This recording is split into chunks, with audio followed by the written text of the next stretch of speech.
Ever wonder why so many people set New Year's resolutions only to abandon them by February? Today, we're going to talk about the top reasons that New Year resolutions, financial ones at least, fail, and how you can get back on track and succeed no matter what life throws at you. Hello, welcome back. My name is April Schoen. And if you've ever set a financial resolution like, I want to pay off debt, I want to save more for retirement, only to watch it fizzle out shortly into the new year, know you're not alone. The good news is once we understand why these things happen, we can create a plan that really works throughout the whole year so that you can start to see progress quickly. So before we get into that, a little bit about some New Year's resolutions I set this year. I set a goal to work out 30 minutes a day. I thought, no big deal. I don't have to be in the gym all the time, but I could go for a walk. I can do yoga. And do you think that I stuck to that? No, not at all. At least I wasn't very consistent in it. And I was kind of beating myself up about it. But then a coach of mine said, you know what, April, just don't make that 2 days in a row, meaning don't skip it 2 days in a row.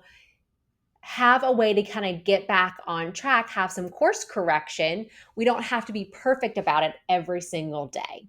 So let's talk about how we can apply that to our money as well. And we're going to go into some reasons why these financial resolutions fail and how you can overcome them. So the first thing is sometimes we set overly ambitious goals. Like for me, saying I'm going to work out 30 minutes every single day was probably a bit ambitious. And so we may set up goals like, I want to now save 50% of my income, or I want to have all debt paid off in the next three months.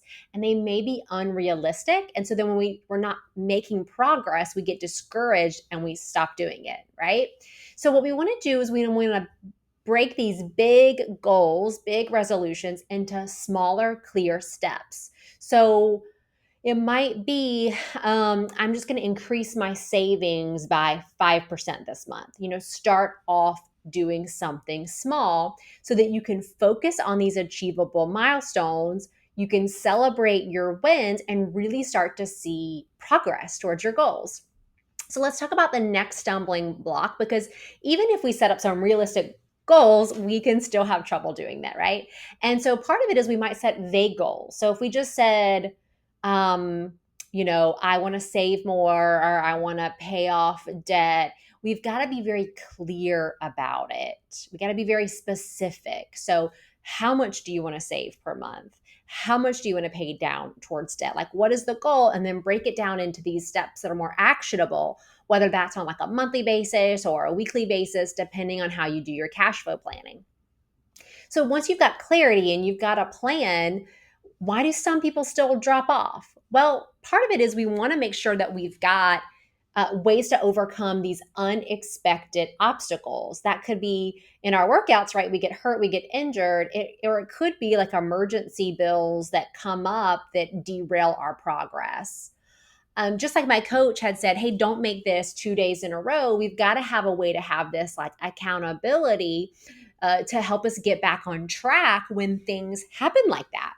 So let me kind of give you an example for us, personal, is that we had a family savings goal and we crushed it in January. We came in under our spending plan by 10%, which means we're saving more money, which is wonderful. We felt really good about that. And then last week, our refrigerator died. Not in our plan. So guess what that means? That means we're not going to hit our savings goal for February. And that's okay. It's all right to adjust to those things that happen.